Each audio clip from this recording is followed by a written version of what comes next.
Okay, so hello everyone, and we will start today's OAM community meeting, and this meeting will be recorded. So let's do.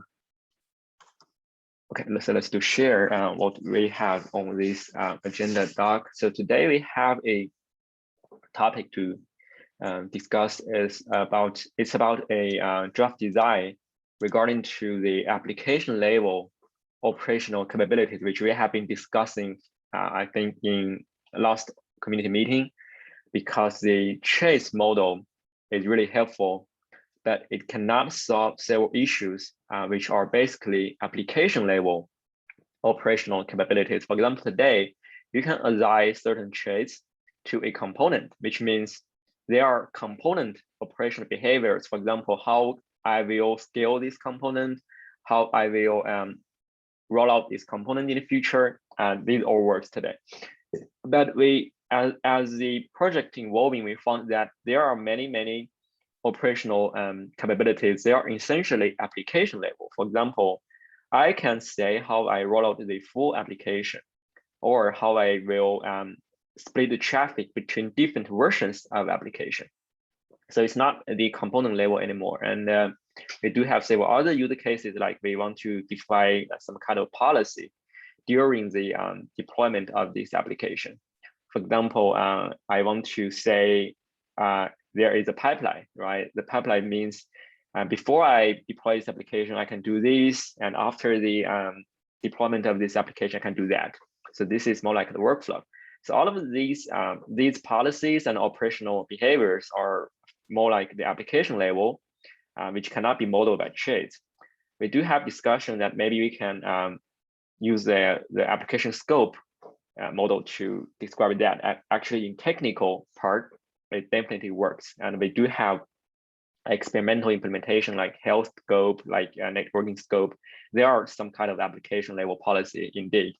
But we also notice that this name, I mean, application scope, the name of that model may not be perfect for defining operational behaviors. It's more like the boundary of a group of a component. So that's why on previous meeting, we decided maybe we want to introduce another concept here, which is quite similar to traits, but works at application level. So this is the motivation, the background of this discussion. And after that, we work with several other maintainers and community members to draft a proposal, which has been posted in the GitHub repo. That's why, and today I will try to go through this concept with some concrete examples to highlight the idea behind this concept.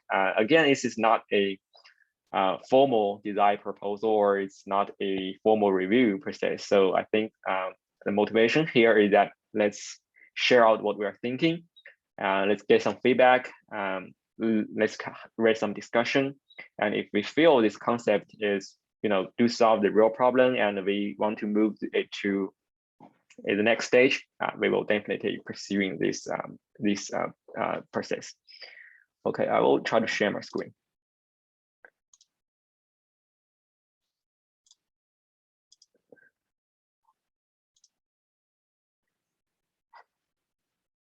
Okay, so yeah,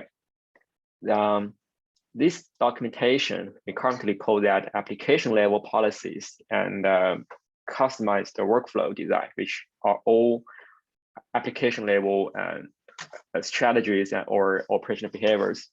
As it explained, that we do have a very extensible model to define operational behaviors in a application deployment plan. But these actually do not work on application level, which actually bring us with some issues. For example, if we want to set a strategy, for example, like blue-green deployment of the application level, I mean, for example, if we want to say this is a blue version of my application, and that is a green version of my application, this cannot be done in current OAM model. Another example is like if we want to have a file grant control on the deployment of this application. For example, we want to do manual approval rollback. This is also out of scope of our model, but it's indeed very important part of the description of this application deployment. Another example is that when we are trying to leveraging the GitOps tool, currently we have a kind of very simple but not perfect solution is that we put the OAM YAMLs in the Git repo and then ask Argo CD or Flux to sync them to the underlying clusters. But essentially what we want to have is OAM model as well as this implementation like Kubernetes itself is the application delivery system. That is the goal of this project and that is the problem we want to solve. But we will also want to be able to leverage the GitOps channel to distribute the components to the target runtime. This is the better model that we want to have, which does not work in existing implementation. And other issues, including, for example, if we want to define some policies as well as rules which are needed for our applications during the deployment, for example, like RBAC rules, some application level and security, or even integration with third-party system, they are all need some concept to model these capabilities. That's why we want to extend the existing model into with several other new entities to model all the capabilities above. This is a higher level API we are trying to pursue. So it basically includes two kinds of entities. First is policies. Policies is very similar to today's application scope. And the only difference is that it does not care about grouping components. It does not care about that. It means that that policy applies to the full application. And a typical policy will including, for example, security policy, monitoring policy, things like that. So they are basically a independent external infrastructure capability, but you will try to use it to define certain policies for application during the delivery of your software. So I think this is quite straightforward. Another entity, another concept is workflow. The workflow it's kind of like policy, but it do have more sophisticated logic or kind of the concept like orchestration in this concept. Again, the name is open to change, but right now we try to use workflow to describe this. For example, the blue-green rollout in application level is definitely a very typical example here. For example, I want to say, I want to do blue-green deployment for my application, and this is my first version, and this is my second version. So you can do that at application level instead of just to do component level. Another one which is very similar is the traffic split. But another more important example is that, for example, you want to do promote and rollback, right? They are all application level control logic during the deployment of this application. Again, that's why we try to name this kind of thing like workflow. But this is exactly not, it's definitely not pipeline or CI pipeline or CE pipeline. It's not like that. So currently we call that workflow. And very similar to Chase, we want to make this model extensible. So all of the workflow and policy will be modeled by using a definition object. So in that case, you can just glue any kind of capability you want to use as a policy or as a workflow, as long as it can work with a certain application level resources. For example, you can use queue again to define a GitOps workflow, or you can use the queue to define a security policy for application. Regarding to the implementation details, I think the key point here is all of these application level resources will work on, for example, either multiple revisions of the application. For example, for blue-green route, we want to define strategy that controls the blue version and green version of this application, right? So for that part, actually in implementation, we will generate the revisions for the application, which name, for now we call that application revision, which is, again, this is implementation detail. This is not part of the model, but in implementation, we will generate the application revision. And this application revision will be referenced in your policies or workflow. So that is how this kind of feature works. And also, I just forgot to mention is that the policies will happen before the workflow logic happens. This is straightforward because you'd want to make sure the policies be fulfilled before doing any further operational behaviors. And this also means this gives you a power that to define topology or orchestration workflow in your application definition, which will give you more power to describe application deployment in complicated enterprise software management scenarios. One of the examples is, of course, for example, you want to do rollout promotion. You can actually use, for example, the workflow to define what kind of delivery control you want to have, even including manual approval, even including rollback rules and the promotion rules. Again, because they can work across multiple revisions of the application. That's why you really need an application level concept to model these kind of behaviors. And the rest of these are just implementation detail. You can check that. And the high-level idea is that because we want to control this topology or orchestration features, we do have some status, and we can actually provide you with a basic execution pipeline in this model. But again, it's not the CI pipeline or CD pipeline, and they co-work together.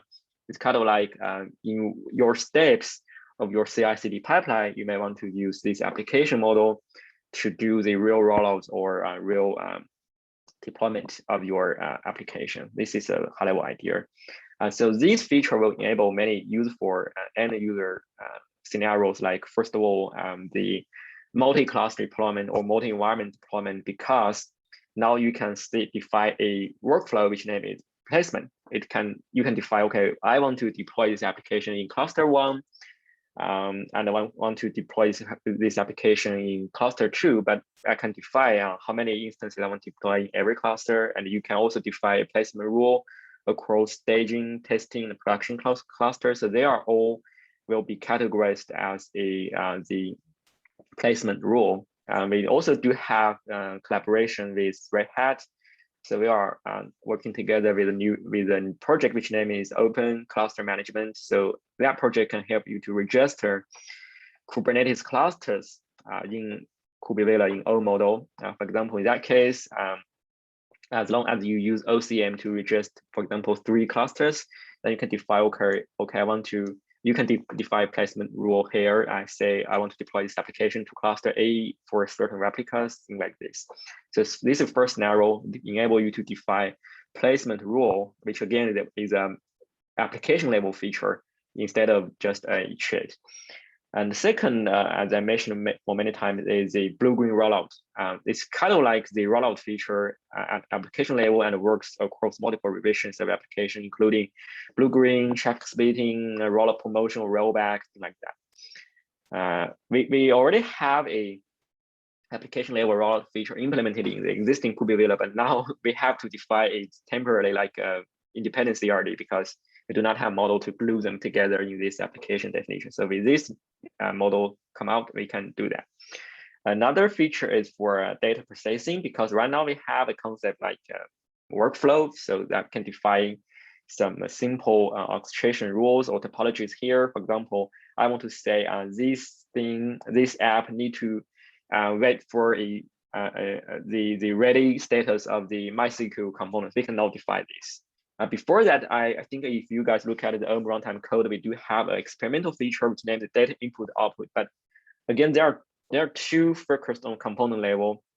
And we finally find out that these kind of rules actually can be defined in this application level policy, application level workflow here, which is more straightforward and more easier for you to define what kind of topology you want to have in the deployment of this application. And rest of the scenarios, including GitOps. So today, if you just define, I want to use, so we hope that you can use a very simple primitive to define, okay, I want to use, for example, Argo CD or Flux to do the rollout, or I want to actually trigger deployment by certain Git repo or Git branch. You can define that. And this gives you a way to onboard your end users to GitOps workflow without exposing the whole bunch of GitOps practices and details to your end users, because you just need to focus on the very, very basic but essential GitOps the concept, like what kind of Git repo you want to use, what kind of route strategies you want to define, and then you just let it go. You don't need to expose the other details to your application team. And in this case, of course, we will leverage Argo CD or Flux to do the rest of the, for example, rendering resources and distribute them to multiple runtime infrastructures instead of letting Kubevela to render resources for you. Sorry, we will again render resources, but the distribution of these resources to target runtime will exactly go to the GitOps workflow, which is basically a pool model, which is essentially what GitOps endorse, a pool model instead of a push model. Again, so in that case, you can use OAM model with GitOps with a very, very straightforward solution. It's like the OAM model is your application definition at the high level, and then the rendered resources from the OAM will be distributed to the underlying runtime clusters by leveraging the GitOps workflow. And your users do not need to manage all of the resources. They just, again, work on a single application YAML file in their Git configuration repo. That is enough. And also in this case, you can actually define the patch for the rollout across multiple clusters or across multiple environments based on Helm templates or customized patch. And this is straightforward for multi-class deployment or multi-environment deployment. So you can define, I want to have this kind of patch when before I deploy this application to certain, for example, production clusters.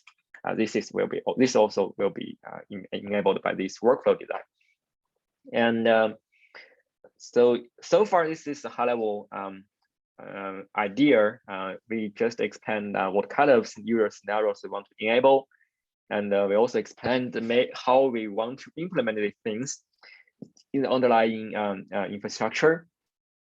And comparing to existing CI/CD pipelines, again, I mentioned they are complementary to each other. So the application model and the application definition will be handled by OAM, which is a missing part in existing pipeline. And again, that model will enable your end users to work on a very simple single artifact to describe their full deployment of their application, no matter how complex it is.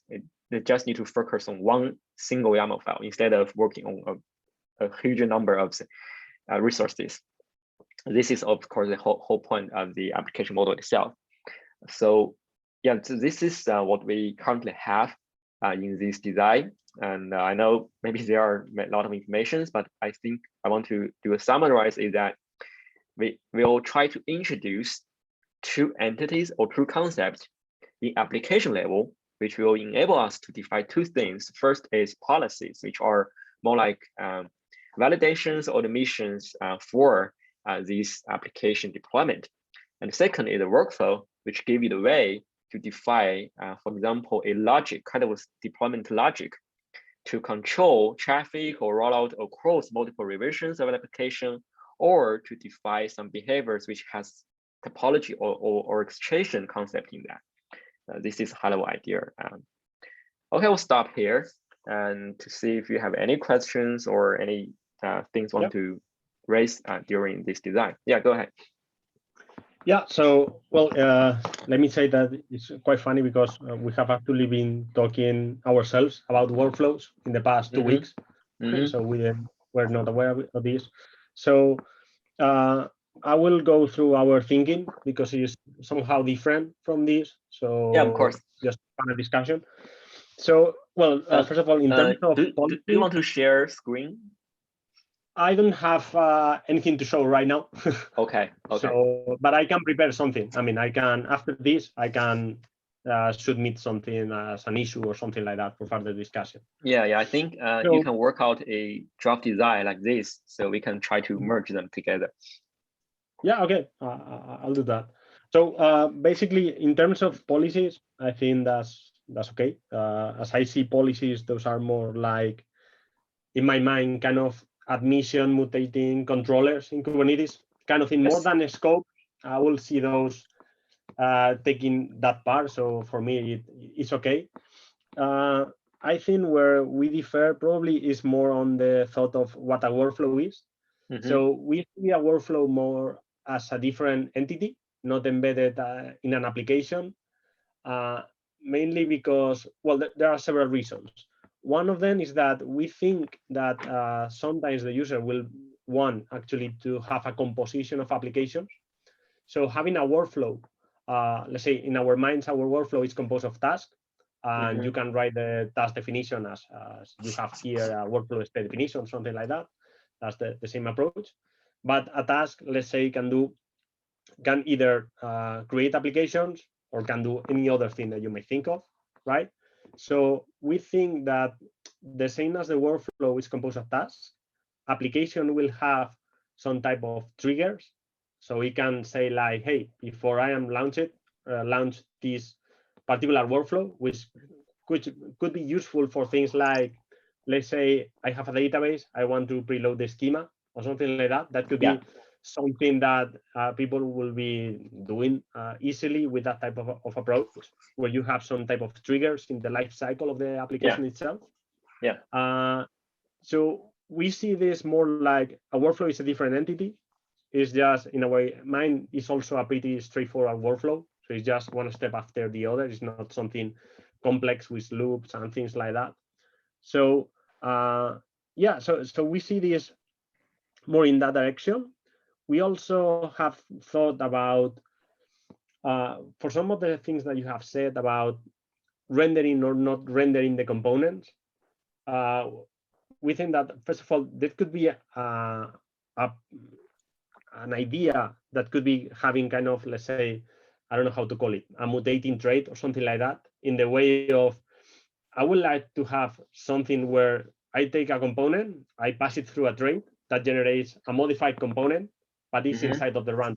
It's not rendered somewhere else. Like you can have kind of a pipeline of traits that you want to apply, but you don't want them to be competing for modifying that entity into Kubernetes, right? Yes, exactly. So we think that having this type of information, let's say, defined as a new type of trait or something like that, because actually the runtime changes. It's not I create a component and somebody fights. It's more creating an interface for what a trait should do and registering listeners and things like that.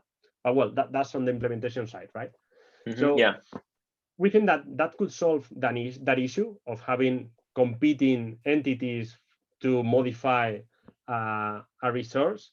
Once you have a resource, I think that for us it's quite strange to create, let's say, a config map, because actually it seems more natural and more, let's say, Kubernetes agnostic for us to generate an entity, and somebody else can have an operator that takes into account like, hey, this is the render component, and I need to have this and upload and push this entity to Kubernetes or something like that. So in our minds, that is more related to that, right? Yes, I think your design or your idea is very, very close to what we mentioned in the workflow. For example, just as you mentioned, there could be dependencies, there could be topology for what you want to do in this application deployment. Yes. Yeah, so effectively, let's say that the main difference is that we take the workflow out of the application. Yeah, I can understand that. We want to enable people basically to compose applications. Like what do you mean by compose application? So let's put just a pretty basic example, just for the sake of discussion, right? So let's imagine we want to deploy WordPress, and we can have an application that has two components, MySQL and WordPress, and you will deploy that, right? But there may be other people that say like, hey, no, MySQL is created by somebody else and published as this is a MySQL application with everything around it, and this is a WordPress application with everything around it, and I just want to say, I want to deploy first MySQL, then take the information as you said in the sample, like let's say this is which is the, I don't know, the service URL or something like that, and connect MySQL after that. So you can enable that with a workflow saying step 1, deploy MySQL. Step 2, take, let's say, the URL or the passwords, whatever. Step 3, launch the next application. So for those type of persons that want to reduce, let's say, applications to build something bigger based on that, I think that could have a benefit. In our mind, this is closely related with having this type of catalog, let's say, of complete applications that people will also would like to create things reusing components or reusing applications. Like, I think this is just an example, pretty basic example, right? But it's just for having something concrete to discuss, right? So yeah, well, I think those are our main, let's say, differences. Like, just to summarize, like, policies, I think they are quite okay, and I see more. I imagine this in my head as this kind of admission mutating controller for things like security and things like that. Like, I want to assure that, I don't know, every image is signed or things like that, or I want audit enabled. I see this more as a mutating controller because I want to add sidecars or things or whatever, right? Yes, exactly. Workflow, we see them as outside of the application. We see application having like triggers related to the life cycle to trigger workflows. As I say, like, before I start, I want to do this. After this happens, I want to do something else. We have also the related collateral idea about these mutating traits, or however you want to call them. Like, have a component, pass it through the different traits. You will have like the final render component with all the traits applied in order. And you can then render that component after that. Yes. And that's it. Those are our main, let's say, differences, I would say. Yeah, so I was looking forward to see if you can raise some design or details regarding to your user cases. I will say we can actually try to merge, and that will be the direction to go. And we can then check if we want to, compose a workflow as part of the application, or we want to use a independent entity to do that. Because I can see some possibilities. For example, you can actually use components maybe to enable the reuse user scenarios. Because right now, for example, if you want to reuse a WordPress, for example, in your case, I will try to define it as a component instead of composing application in another application. Again, but that's just a rough idea. I never think that deeply. Yeah, I think that for us, probably one of the key aspects that probably motivates this or makes more sense is that we are thinking more on multi-tenant scenarios. So having a component in one namespace doesn't mean can be reused in the other because they cannot see each other by definition. So in some of those cases, having a place where you can have this type of application as a whole could potentially help some type of user. I'm not saying this is for everyone, because most people that would like to have their own, let's say, enterprise applications will have like my application with all the components and everything ready there. Got it.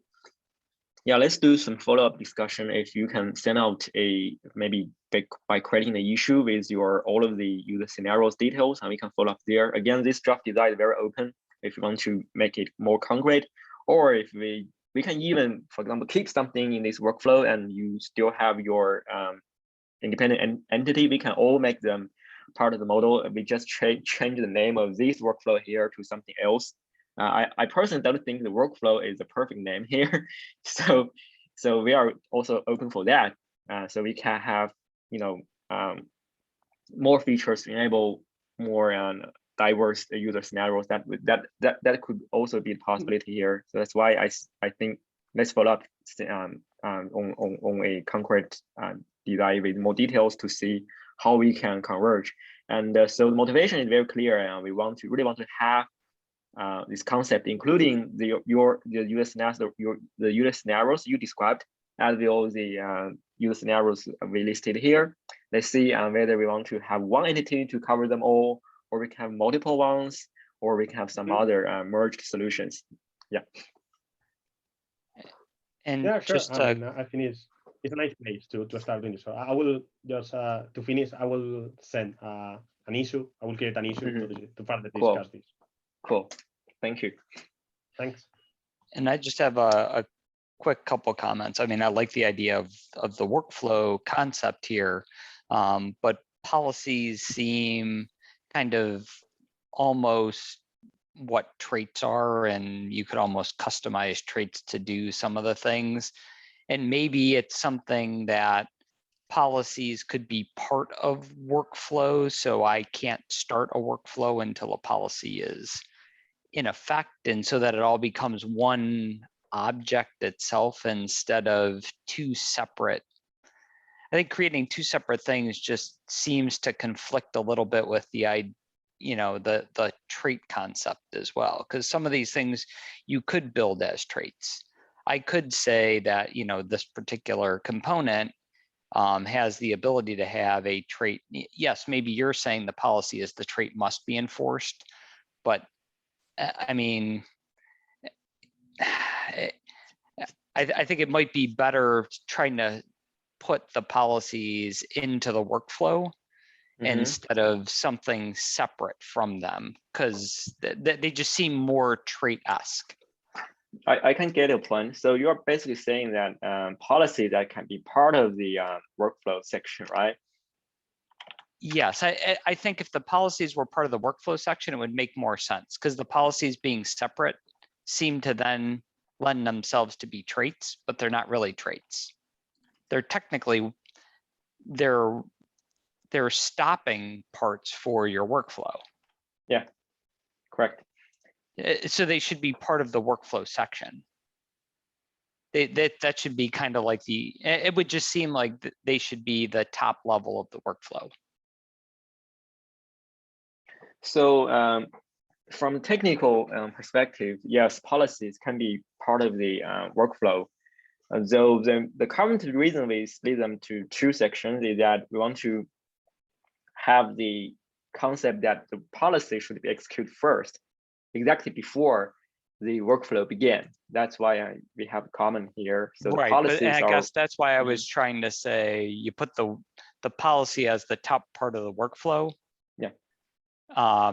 Because you're basically creating an entity that I could kind of duplicate with trait today in some instances. So this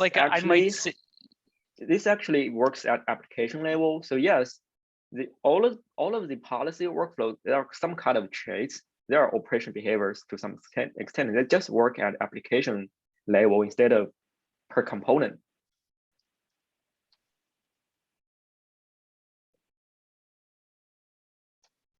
Right, and I guess, but it ultimately really does affect workflow. And why wouldn't you just make one thing that it would just make more sense? That's just my opinion.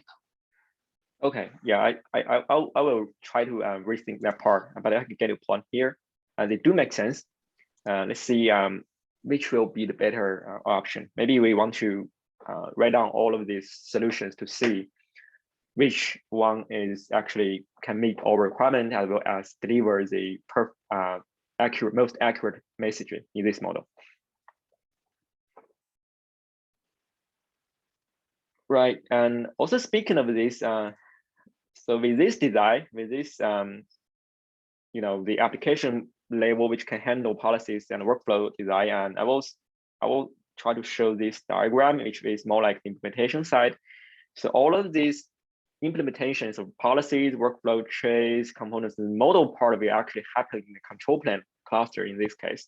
So in the runtime cluster, essentially, the user do not need to install OAM implementation in runtime clusters. So if you take, for example, native the example, the future architecture will be like the native only need to install Kubevela in their control plane, which is essentially the cluster where they hosted their own product. And for the users clusters, for example, they have their clusters, the GKE to run the application. They do not need to install Kubevela at all. They just install the runtime level capabilities, for example, HPA, KIDA, Flagger, or anything they want to reference as a trait policy workflow. So that will be the architecture looks like in the future with this new design. And we will also migrate our system to this architecture, which we see give us a lot of benefits because we do not need to install Kubevela in runtime cluster, and the Kubevela itself works only on a control plane, and the user cluster only see the runtime level resources, which make more sense to them.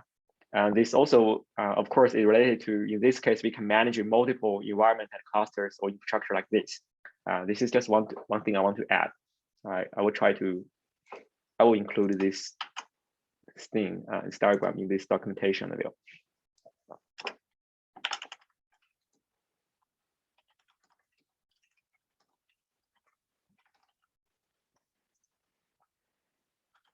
Okay, right. This is all the information I have, or I could share with you folks today. Not sure if you have any other questions or things want to discuss regarding to this design.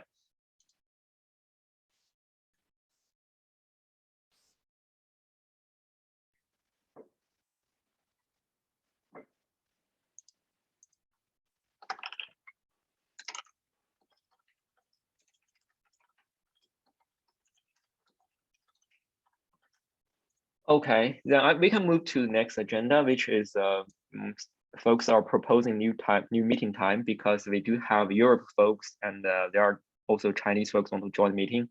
But right now, the time we have right now is 10:30 EM PST time, which works best for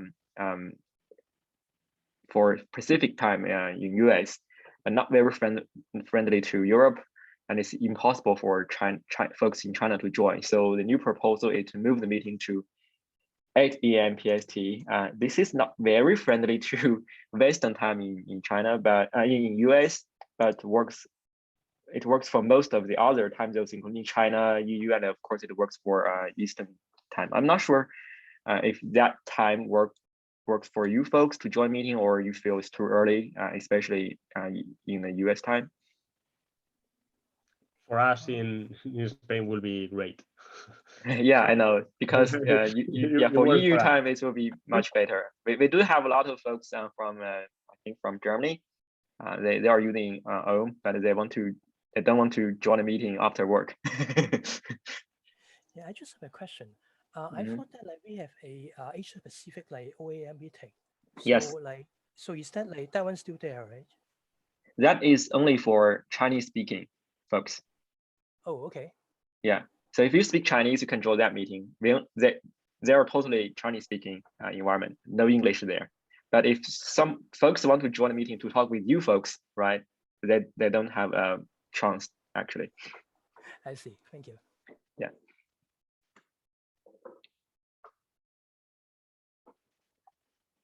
Okay, if there's no objection, I will change the time to 8 a.m. for next meeting. But if you have objection, feel free to raise here. We can see if we can work out some other time. But for now, what I can think of to make sure this meeting work for both Europe and China and as well as US time is 8 a.m. PST. It's also most of the CNCF meeting happens to balance all of the audiences here.